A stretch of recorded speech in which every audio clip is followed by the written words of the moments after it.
ये कहानी है एक छोटे से गांव में रहने वाले अनाथ लड़के हीरा की, जो सबके ताने सुनकर परेशान हो चुका था और दुखी होकर समुद्र के किनारे बैठा था।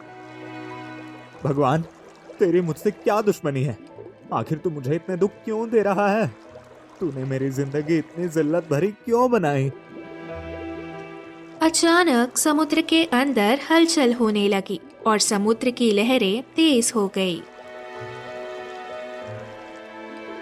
यह क्या हो रहा है? अचानक समुद्र के अंदर यह हलचल कैसी है? हीरा हैरान होकर समुद्र में देख ही रहा था। तभी समुद्र के अंदर से एक लड़की बाहर आती है।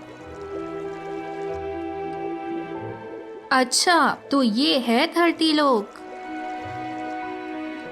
तुम कौन हो? नहीं, तुम कोई इंसान नहीं हो सकती। डरो मत, मैं इंसान ही हूँ, पर मैं अपनी मायावी दुनिया की इंसान हूँ, इस धरती लोक की नहीं। क्या? मायावी दुनिया? ऐसी भी कोई दुनिया होती है भला? तुम मुझसे मजाक मत करो। जरूर तुम एक राक्षसी हो जो मेरे गांव वालों को खाने आई हो। अरे मूर्ख इंसान, तू भी कितना बुद्धू है। जरा देख मेरी तरफ, मैं तुझे राक्षसी किस हिसाब से लग रही हूँ? जरा मुझे यह बताओ कि तुम इस पानी के अंदर से कैसे आई? मुझे तो तुमसे बहुत डर लग रहा है। इस समुद्र के अंदर ही मेरा रहस्यमय गांव है। मैं वहीं रहती थी, पर किसी कारणवश मुझे वहां से भागना पड़ा। भागना पड़ा? इसका क्या मतलब है? तुमने कुछ गलत किया है क्या? नहीं नहीं, मुझे किसी परेशानी की वजह से भागना पड़ा। ये एक लंबी कहानी है, मैं तुम्हें किसी दिन फुर्सत में बताऊंगी। चलो अब मुझे अपना गांव तो दिखाओ। यह क्या? मान ना मान मैं तेरा मेहमान? मैं तो तुम्हें जानता ही नहीं। मैं तुम्हें अपना गांव क्यों दिखाऊं? खामखा मेरे गले पड़ रही हो। देखो, इस धरती लोक पर आते ही मुझे सबसे पहला इंसान तुम ही दिखे, तो अब यहाँ पर मेरे लिए तुम ही मेरे पहचान के हो, तो मैं तुम्हें ही ना बोलूंगी। ना बाबा ना, मुझे इस झंझट में नहीं पड़ना। मैं तो चला अपने घर, तुम यहीं रहो, अपना खुद देख लो, मेरा पीछा मत करना। इतना बोलकर हीरा वहां से भाग जाता है। फिर गंगा वहीं खड़े होकर मन में सोचती है, ये इंसान कितना जिद्दी है, पर कोई बात नहीं, मैं भी गंगा हूँ, इसे तो मैं बताऊंगी।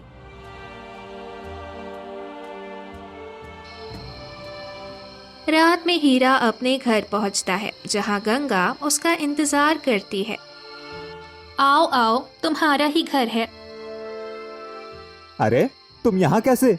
मैंने कहा था ना मेरा पीछा मत करना। मैंने कोई तुम्हारा पीछा वीछा नहीं किया। ठीक से देखो, मैं तुमसे पहले घर आई हूँ, तो इस हिसाब से तुमने मेरा पीछा किया, मैंने नहीं। वाह, उल्टा चोर कोतवाल को डांटे। ये मेरा घर है, तुम्हारा नहीं। निकलो यहाँ से। तुम कितने बुरे हो, एक अकेली लड़की को यूं रात में बाहर निकाल रहे हो।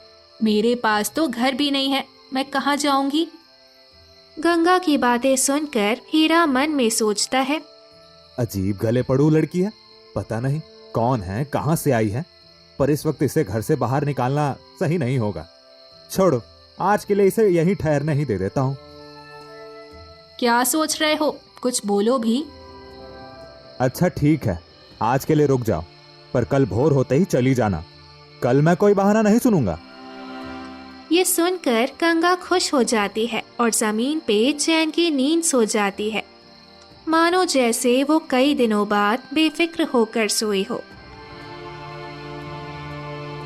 हे प्रभु, पहले से तूने मुझे कम मुसीबतें दी थी क्या, जो अब एक नई मुसीबत मेरे नाम कर दी? इस लड़की को किसी ने मेरे साथ देख लिया तो तरह तरह की बातें करेंगे। मैं किसी को सच बताने जाऊंगा तो सब मुझे ही पागल समझेंगे। अब मैं करूं तो क्या करूं?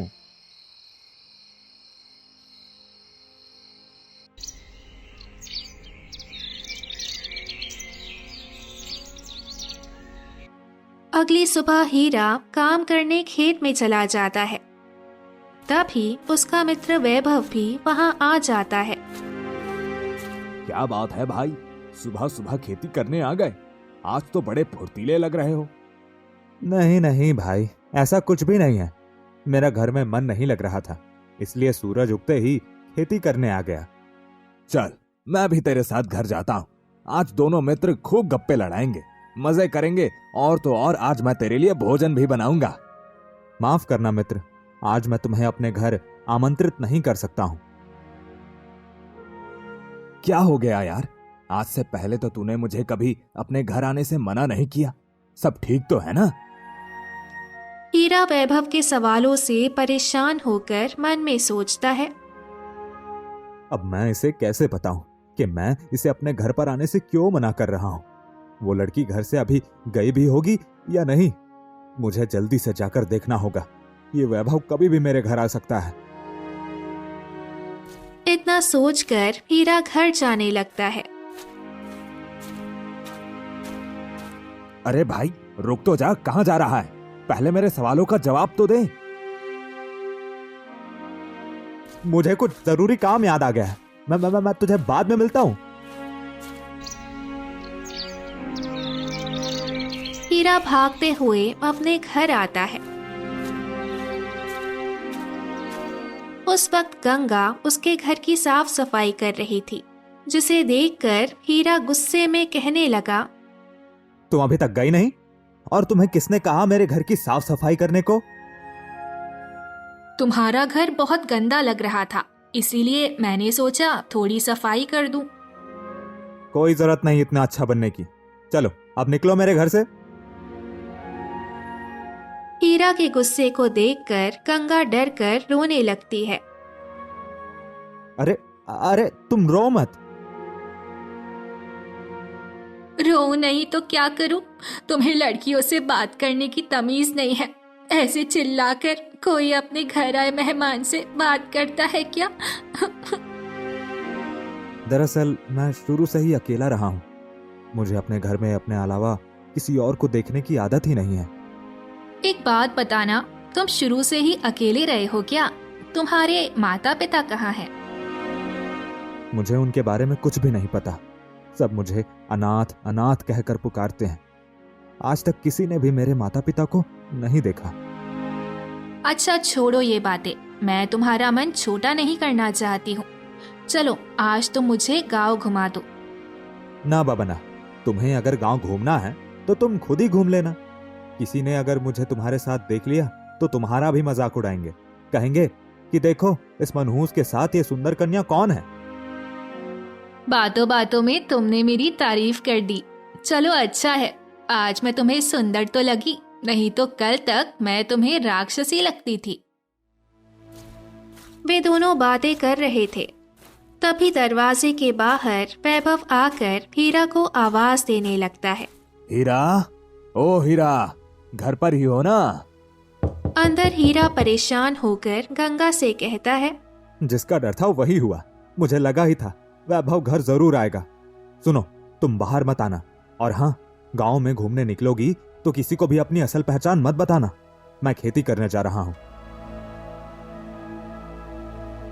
फिर हीरा घर से बाहर आ जाता है। वैभव उसे देखकर कहता है, क्या हो गया तुझे? इतना घबराया क्यों है?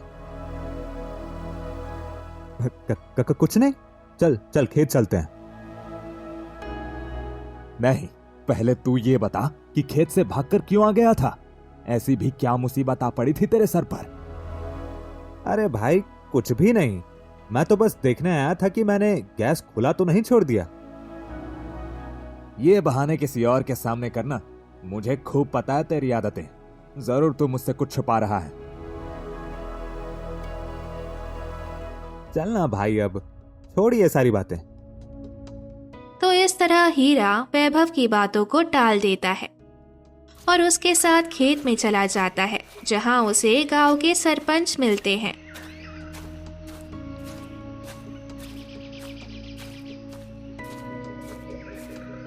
क्यों रे हीरा, आजकल तू बड़ी काम चोरी करने लगा है? ऐसे खेती अधूरी छोड़कर कहां भाग गया था? मुझे कुछ जरूरी काम याद आ गया था सरपंच जी। मैं कोई काम चोरी नहीं करता हूँ। याद है ना, काम के लिए मेरे पास कैसे गिड़गिड़ा रहा था तू? अब जब मैंने तुझे काम दिलवा दिया तो मेरे लिए तेवर बदल गए तेरे। ऐसा नहीं है सरपंच जी, आपने मेरी मदद की है और इसके लिए मैं आपका सदा आभारी रहूंगा।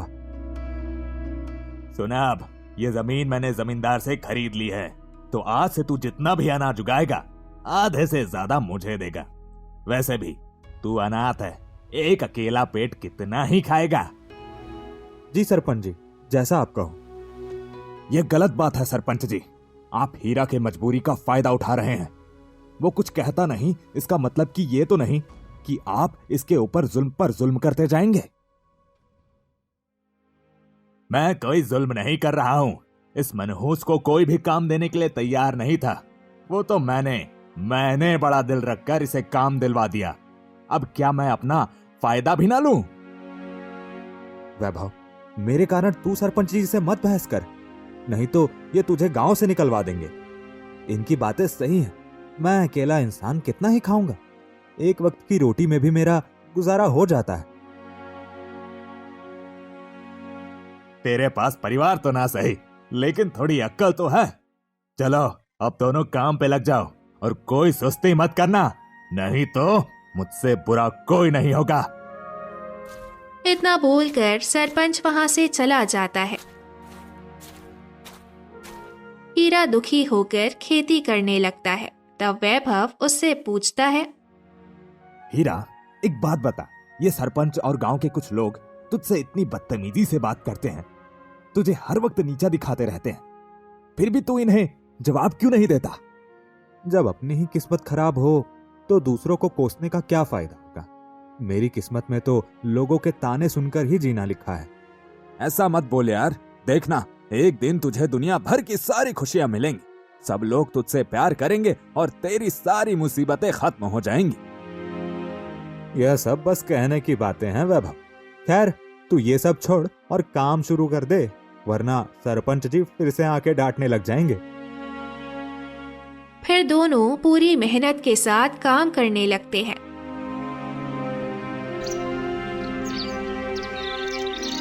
काम करते करते शाम हो जाती है। हीरा, शाम हो गई है, चल अब घर चलते हैं। तू जा, मैं थोड़ी देर बाद जाऊंगा। क्यों, कहाँ जा रहा है तू? मुझे बस कुछ समय एकांत में रहना है। तू मेरी फिक्र मत कर, मैं रात होने से पहले ही घर चला जाऊंगा। चल ठीक है, पर ज्यादा देर मत करना।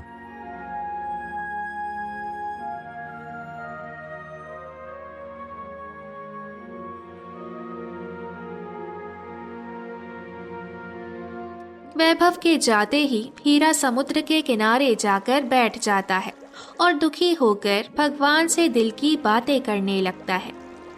भगवान, तू मेरी जान ले ले, मैं अब जिंदगी नहीं जी पाऊंगा। लोगों के तानों ने मेरी हिम्मत तोड़ दी है। हीरा दुखी होकर भगवान से शिकायतें कर रहा था। तभी गंगा उसे ढूंढते हुए वहां आ जाती है। लो, तुम यहाँ बैठे हो और मैं तुम्हें पूरे गांव में ढूंढ रही थी। तुम यहाँ क्या कर रही हो? घर जाओ। तुम भी चलो, रात हो गई है। आज रात भर यहीं रहने का इरादा है क्या? हाँ, पता नहीं क्यों समुद्र के पास आकर मुझे अपनेपन का एहसास होता है। मुझे यहाँ एक सुकून सा मिलता है, इसलिए मैं जब भी उदास होता हूँ यहाँ आकर बैठ जाता हूँ। लगता है तुम्हें इस समुद्र से बहुत लगाव है। वैसे ये बताओ, तुम उदास क्यों हो? कुछ नहीं गंगा, मेरी छोड़ो। अब तो बता दो, तुम कौन हो, कहाँ से आई हो? मैंने तुम्हें बताया तो था, मैं इस समुद्र के अंदर से आई हूँ। मेरी दुनिया इस दुनिया से काफी अलग है। वहाँ बस जादू ही जादू भरा है। अच्छा, मैं कैसे मान लूं जो तुम कह रही हो वो सच है? देखना, एक दिन तुम्हें मेरी बात पे यकीन होगा। तुम सच्चे मन से इस समुद्र में डुबकी लगाना, फिर तुम्हें मेरी दुनिया तक पहुंचने का रास्ता दिखेगा। मुझे नहीं जाना है कहीं भी, तुम घर जाओ और मुझे अकेला छोड़ दो। नहीं, मैं तुम्हारे बिना घर नहीं जाऊंगी। या तो तुम मेरे साथ चलो या तो मैं भी यहीं रुक जाऊंगी। बहुत जिद्दी हो तुम, जबरदस्ती मेरे पीछे पड़ रही हो। अब जैसी भी हूँ, फिलहाल तुम्हें ही झेलना होगा। तो इस तरह गंगा अपनी जिद से हीरा को घर जाने के लिए मना लेती है और दोनों खुशी खुशी घर चले जाते हैं। घर पहुंचते ही गंगा हीरा से सवाल करने लगती है। तुमने अभी तक मेरे सवाल का जवाब नहीं दिया। तुम्हारा मन क्यों उदास था? किसी ने तुमसे कुछ कहा था क्या? मुझे बस मेरा अकेलापन खाया जा रहा था। रोज रोज के ताने, अनाथ होने का दुख, ये सब अब मुझसे सहा नहीं जा रहा है।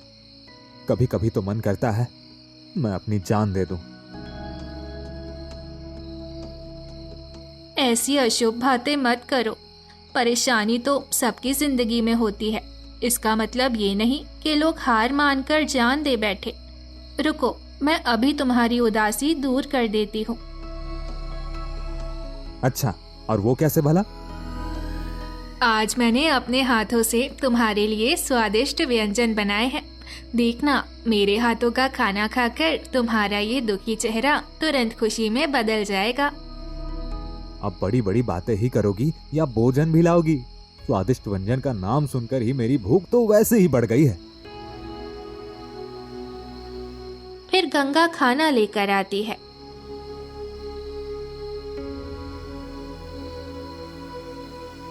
हीरा एक ही थाली देखकर गंगा से पूछता है, मैं पहले खा चुकी हूँ, अब तुम खा लो। मुझसे झूठ ना कहो। मुझे पता है अनाज कम था घर में, इसलिए इतना ही भोजन बना है। आओ, दोनों इसी में भोजन कर लेते हैं। अरे नहीं, तुम खाओ ना, मुझे भूख नहीं लगी है। मैंने कहा ना, तुम नहीं खाओगी तो मैं भी नहीं खाऊंगा।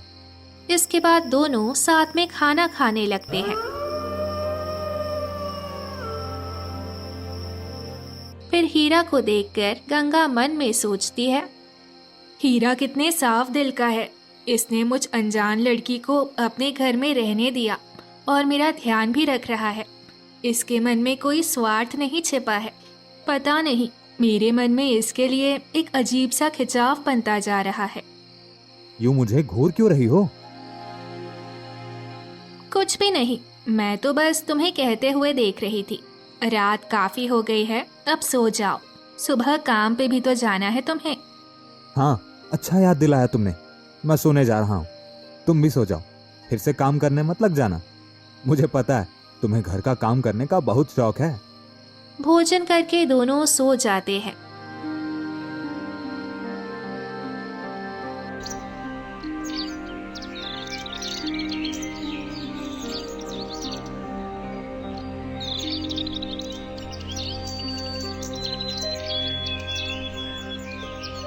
अगले दिन से हीरा रोज काम करने जाने लगा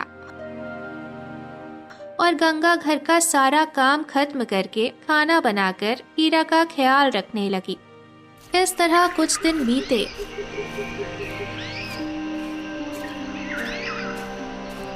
और दोनों एक दूसरे के साथ खुशी खुशी रहने लगे।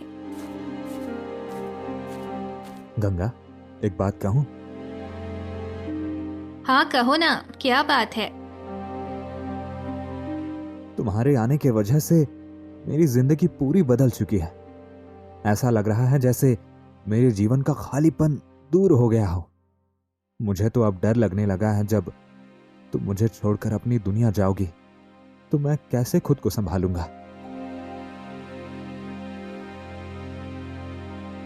फिक्र मत करो, मैं अब यहीं रहूंगी। वैसे भी मुझे मेरी दुनिया वापस नहीं जाना है। सच? गंगा, तुम मेरे साथ मजाक तो नहीं कर रही हो ना? मैं आज बहुत खुश हूं। मैं अभी खेती करने जा रहा हूं। तुम मेरा इंतजार करना शाम तक। मैं घर लौट कर आऊंगा तो कुछ खास बताऊंगा। ऐसी क्या खास बात है? बताओ बताओ, मुझसे शाम तक रुका नहीं जाएगा।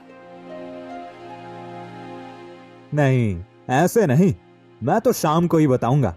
तुम थोड़ी प्रतीक्षा करो, अब मैं जा रहा हूं।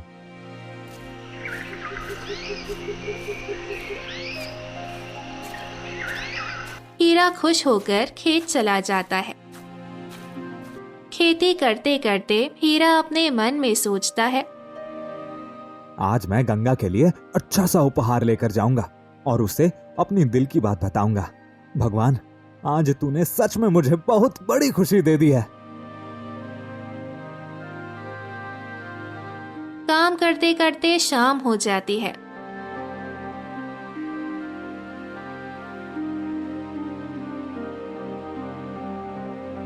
और हीरा उत्सुकता के साथ घर चला जाता है। गंगा, कहाँ हो? देखो, मैं तुम्हारे लिए फूल लाया हूं। गंगा, इसकी आवाज क्यों नहीं आ रही है? लगता है दूसरे कमरे में सोई होगी। हीरा पूरे घर में गंगा को ढूंढता है, पर गंगा कहीं भी नहीं मिलती है। हे भगवान, ये गंगा कहाँ चली गई? कहीं वो अपनी दुनिया तो नहीं लौट गई? मैंने तो उससे अभी तक अपने दिल की बात भी नहीं कही थी। अब मैं क्या करूं? हीरा परेशान होकर समुद्र के पास चला जाता है। मेरी गंगा, मैं तुम्हें नहीं खो सकता हूं। पहली बार मुझे कोई अपना मिला था। मैं फिर से अकेला नहीं होना चाहता। प्रभु, आज मैं सच्चे मन से तेरी लीला को स्वीकारता हूं और इस समुद्र में डुबकी लगाता हूं। मुझे मेरे प्रेम तक पहुंचा देना प्रभु। भगवान से प्रार्थना करके हीरा समुद्र के अंदर डुबकी लगा देता है। कुछ देर बाद उसकी आँख खुलती है और वो खुद को एक रहस्यमयी गांव में पाता है। कौन हो तुम और बेहोश कैसे हो गए थे? यही वो रहस्यमय गांव है जिसके बारे में गंगा बता रही थी। तुम गंगा को कैसे जानते हो? सच सच कहो, तुम कौन हो? मैं दूसरी दुनिया से आया हूं। मुझे गंगा से मिलना है। अच्छा, मैं समझ गया। गंगा जब से यहां वापस आई है, तुम्हारी ही बातें करती है। तुम हीरा हो ना? हाँ, कहाँ है मेरी गंगा? मुझे जल्दी उसके पास ले चलो। हाँ हाँ, चलो। वो कब से तुम्हारा ही इंतजार कर रही है। विक्रम हीरा को अपने साथ अपने घर लेकर चला जाता है। कहाँ है गंगा? यहां तो वो नहीं दिख रही है।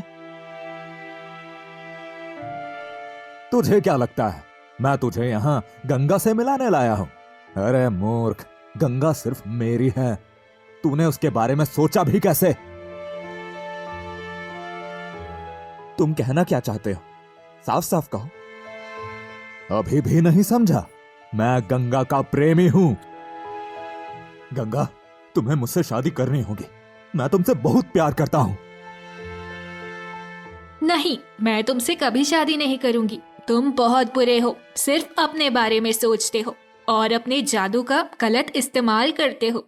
मैं तुम्हें पसंद नहीं करती हूँ। तुम्हारे चाहने ना चाहने से क्या होता है?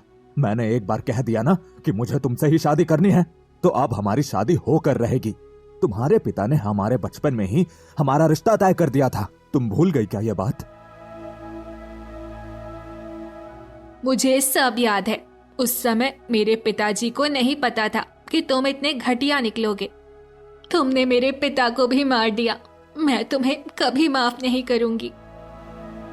हमारे बीच जो भी आएगा मैं उसे मार दूंगा।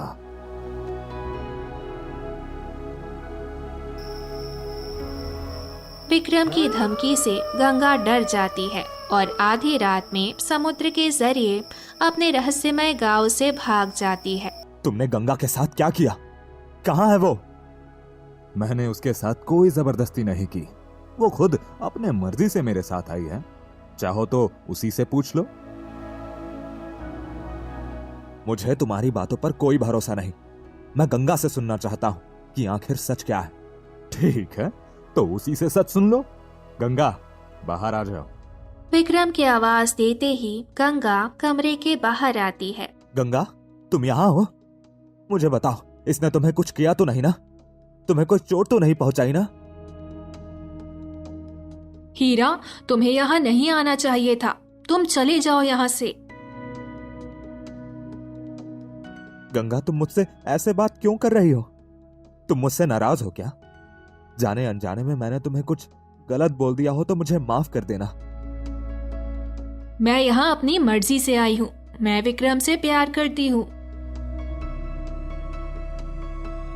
इसने तुम्हें धमकाया है ना? मुझे बताओ, मैं इसे सबक सिखाऊंगा। गंगा, मैं सच्चे दिल से तुमसे प्यार करता हूं। तुम्हें मुसीबत में अकेला छोड़कर नहीं जाऊंगा। मैं कुछ दिन तुम्हारे साथ अच्छे से पेश किया आ गई, तुम तो उसका गलत मतलब निकाल बैठे। इससे पहले कि मैं गुस्से में तुम्हें कोई सजा दे बैठूं, मेरी नजरों से दूर हो जाओ। आज तुमने मेरा दिल तोड़ दिया। मुझे तुमसे ये उम्मीद नहीं थी। मुझे नहीं पता था कि इस मासूम चेहरे के पीछे एक काला दिल छुपा है। जुबान संभाल कर बात कर। गंगा मेरी मंगेतर है। हम दोनों बहुत जल्द शादी करेंगे। तुझे तेरा जवाब मिल गया ना? जा, अब लौट जा अपनी दुनिया। गंगा का जवाब सुनकर हीरा का दिल टूट जाता है और वो दुखी होकर उस रहस्यमय गांव के बगीचे में रखे एक पत्थर के ऊपर जाकर बैठ जाता है, जहां उसे एक बूढ़ी औरत की मदद की पुकार सुनाई देती है। बचाओ, कोई हमें आजाद करो, कोई तो होने वाली अनहोनी को रोक दो। ये आवाज किसकी है? ये जादुई गांव है, यहाँ कुछ भी हो सकता है। मुझे इतना सोचना नहीं चाहिए। इतने में एक बूढ़े आदमी की आवाज आती है। क्या यहाँ ऐसा कोई नहीं है जो अन्याय के खिलाफ आवाज उठा सके? यह कैसी आवाजें आ रही हैं? मुझे तो यहाँ कोई नहीं दिख रहा। मुझे जल्द से जल्द इस दुनिया से निकलना होगा। अब यहाँ मेरा कुछ भी नहीं है, पर मुझे यहाँ से निकलने का रास्ता ही नहीं दिख रहा। थोड़ी देर में सूरज ढल जाएगा, फिर मैं क्या करूंगा? कुछ देर में रात हो जाती है और हीरा वहीं कपकपाती ठंड में सो जाता है। तभी गंगा सबसे छुपते छुपाते वहां आती है। हीरा, उठो, यहाँ क्यों सो रहे हो? तुम्हें ठंड लग जाएगी। तुम यहाँ क्या कर रही हो? जाओ, अपने मंगेतर के पास जाओ। मेरी फिक्र करने का ढोंग मत करो। मुझे पता है तुम मुझसे बहुत नाराज हो, पर अभी नाराजगी जाहिर करने का समय नहीं है। तुम जल्दी यहाँ से चले जाओ, नहीं तो विक्रम तुम्हें मार देगा। चलो, मैं तुम्हें बाहर निकलने का रास्ता बताती हूँ। नहीं, मैं कहीं नहीं जाऊंगा। मैं समझ गया हूँ, तुम मुझसे कुछ छुपा रही हो। तुम्हें मेरी कसम है गंगा, सच सच बताओ, क्या बात है? हीरा, सच कहूँ तो मैं सिर्फ तुमसे ही प्रेम करती हूँ। मैं तुम्हारे अलावा किसी और के बारे में सोच भी नहीं सकती हूँ। अगर ऐसी बात है तो वो सब क्या था जो तुमने मुझसे कहा था? वो सब मुझे किसी मजबूरी के कारण करना पड़ा था। अगर मैंने विक्रम की बात नहीं मानी तो वो किसी को जिंदा नहीं छोड़ेगा। तुम इतना क्यों डर रही हो? और तुम विक्रम जैसे बुरे आदमी के साथ वापस यहाँ कैसे आ गई? मैं इसके साथ कभी ना आती, पर इसने मेरे अपनों को बंदी बना लिया, इसीलिए मजबूरन मुझे तुम्हें छोड़कर आना पड़ा। अपने? वो तुम्हारे माता पिता हैं क्या? नहीं, मेरे माता पिता की मृत्यु हो गई है। मेरे पिता के मरने के बाद उनके मित्र ने मेरा ख्याल रखा है। वो मेरे लिए मेरी दुनिया है। उनके जीवन के लिए मुझे जो करना पड़ेगा वो मैं करूंगी। अभी मुझे सारी पहेली समझ आ रही है। उस वक्त मुझे जिनकी आवाज सुनाई दे रही थी वो वही लोग थे। क्या तुमने उनकी आवाज सुनी? कृपया करके मुझे बता दो वो कहाँ है। उनकी आवाज दक्षिण दिशा से आ रही थी। चलो चलकर देखते हैं। वे दोनों थोड़ी दूर तक चलते हैं, तभी उन्हें एक गुफा दिखती है। फिर वो दोनों उसके अंदर चले जाते हैं। अंदर एक बूढ़ा बूढ़ी बहुत ही बुरी हालत में बंधे हुए थे। उन्हें ऐसी हालत में देखकर गंगा दौड़ते हुए उनके पास जाती है।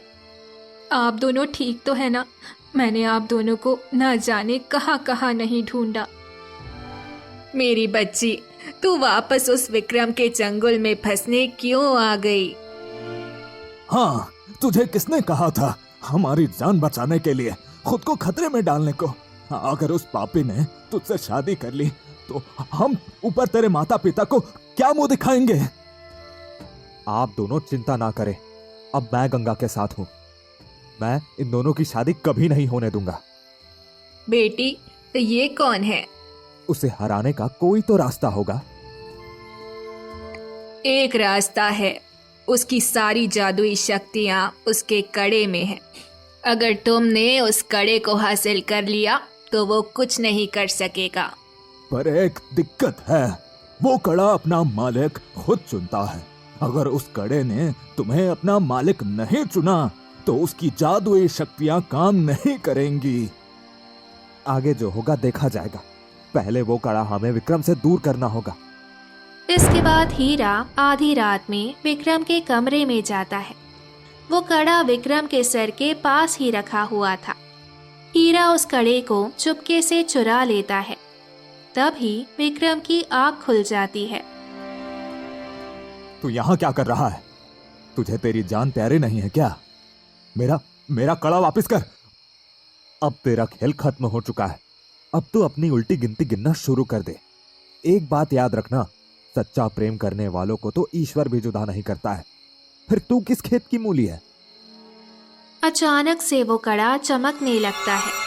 ये देख, अब तो इस कड़े की भी जादुई शक्तियां जाग उठी हैं। नहीं, ये नहीं हो सकता। ये कड़ा और इसका जादू सिर्फ मेरा है। मैं इसका मालिक हूँ। उस कड़े के जादू से हीरा विक्रम की याददाश्त भुला देता है।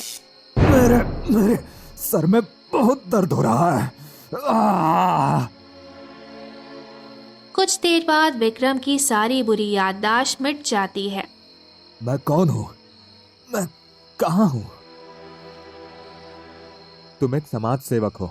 तुम गांव में जरूरतमंदों की मदद करते हो। कुछ दिनों में ही विक्रम अपनी सुध-बुध खोकर गांव वालों की मदद में लग जाता है। बेटा, तुम वाकई में एक नेक इंसान हो।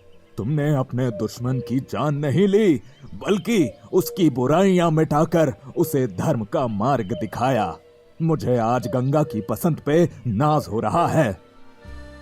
पता है, तुम्हें देखती हूँ तो मुझे मेरे बेटे की याद आ जाती है। विक्रम के पिता ने मेरे बेटे को मारने का षड्यंत्र रचा था। इसीलिए हम दोनों ने मिलकर पूर्णमासी के रात उसे जादुई समुद्र के जरिए दूसरी दुनिया में भेज दिया था। ये आप क्या कह रही हैं? गांव वालों ने मुझे बताया था कि मैं पूर्णमासी की रात को उन्हें मिला था। उन लोगों ने मुझे बचाया और गांव में रहने की पनाह दी। किसी को मेरे पिता का ज्ञात नहीं था, इसीलिए जैसे जैसे मैं बड़ा होता गया सब मुझसे घृणा करते गए। इसका मतलब तू हमारा पुत्र है। हमें माफ कर देना बेटा, हमने मजबूरी में तुझे खुद से दूर किया था। मेरा बच्चा, हमें माफ कर दे। हम बहुत बुरे माता पिता हैं। हमारे कारण तुझे क्या कुछ नहीं सहना पड़ा होगा। आप दोनों माफी मत मांगिए। आपने जो भी किया मेरा जीवन बचाने के लिए किया था। आज मैं बहुत खुश हूँ। भगवान ने मुझे परिवार और प्यार दोनों ही दे दिया। भगवान ने हमारी किस्मत एक दूसरे से पहले ही जोड़ दी थी। ये सब उसी की लीला है। हीरा, आज के बाद मैं तुम्हें छोड़कर कहीं नहीं जाऊंगी। तो इस तरह समुद्र के अंदर बसे रहस्यमय गांव के रहस्य का खुलासा हुआ और एक सच्चे प्रेम की जीत हुई। अब हीरा और गंगा ने माता पिता के आशीर्वाद के साथ शादी कर ली और सभी लोग हंसी खुशी रहने लगे। तो दोस्तों, कैसी लगी आपको ये कहानी? हमें कमेंट के जरिए जरूर बताएं और साथ ही ऐसी और मजेदार कहानी के लिए चैनल को सब्सक्राइब करें। धन्यवाद।